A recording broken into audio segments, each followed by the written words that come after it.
श्रावण मास से जुड़ी पौराणिक कथा के अनुसार एक बार देवताओं और असुरों ने मिलकर अमृत प्राप्त करने के लिए समुद्र मंथन किया। इस मंथन में 14 रत्न निकले, जिसमें एक भयंकर विष भी था जिसे हलाहल कहा गया। इस विष की ज्वाला इतनी तीव्र थी कि संपूर्ण ब्रह्मांड में त्राही त्राही मच गई। तब सभी देवता और असुर भगवान महादेव शिव जी के पास पहुंचे और उनसे इस संकट से उबारने के लिए प्रार्थना की। तब भगवान शिव ने उस महाविष को हल्का पान किया। भगवान शिव ने करुणावश उस विष को अपने कंठ में धारण कर लिया ताकि वह संसार को नष्ट न कर दे। विष के प्रभाव से उनका कंठ नीला हो गया और वे नीलकंठ कहलाए।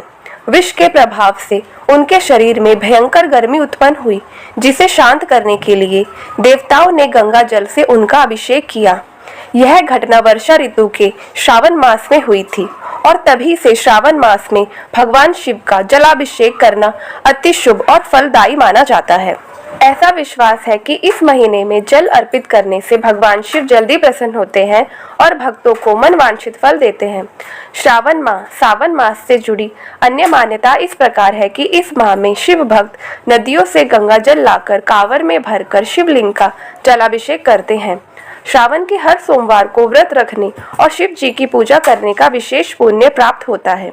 शिव पार्वती विवाह कथा का श्रवण भी विशेष रूप से करना चाहिए। इस माह में देवी पार्वती ने भगवान शिव को पति रूप में प्राप्त करने के लिए कठिन तप किया था। इस वजह से भी इस माह को बहुत पवित्र माना जाता है। भगवान शिव का यह व्रत सभी मनोकामनाओं को पूर्ण करने वाला है। जिसने इस व्रत को धारण किया वही इसका महत्व समझ सकता है। भारत में हर शिव स्थली में इन दिनों रौनक बढ़ जाती है। विशेष रूप से कैलाश, मानसरोवर, अमरनाथ, उज्जैन, वाराणसी, सोमनाथ, त्र्यंबकेश्वर, ओमकारेश्वर, महाकालेश्वर, रामेश्वर, केदारनाथ आदि। श्रावण मास केवल धार्मिक दृष्टि से ही नहीं बल्कि आध्यात्मिक रूप में भी अधिक महत्वपूर्ण है। इसमें शिव की उपासना, उपवास, भक्ति और सेवा से जीवन में शांति, सुख और समृद्धि आती है। इस माह में प्रकृति में नए नए परिवर्तन होते हैं। सभी जीव जंतु खुश और प्रसन्न होते हैं। प्रेमी प्रेमिका और पति पत्नी में विशेष प्रेम और आकर्षण बढ़ता है। भाई बहन का प्यार का प्रतीक रक्षाबंधन का त्योहार भी इस माह में मनाया जाता है। श्रावण माह में प्रकृति अपना प्यार हम पर भरपूर लुटाती है।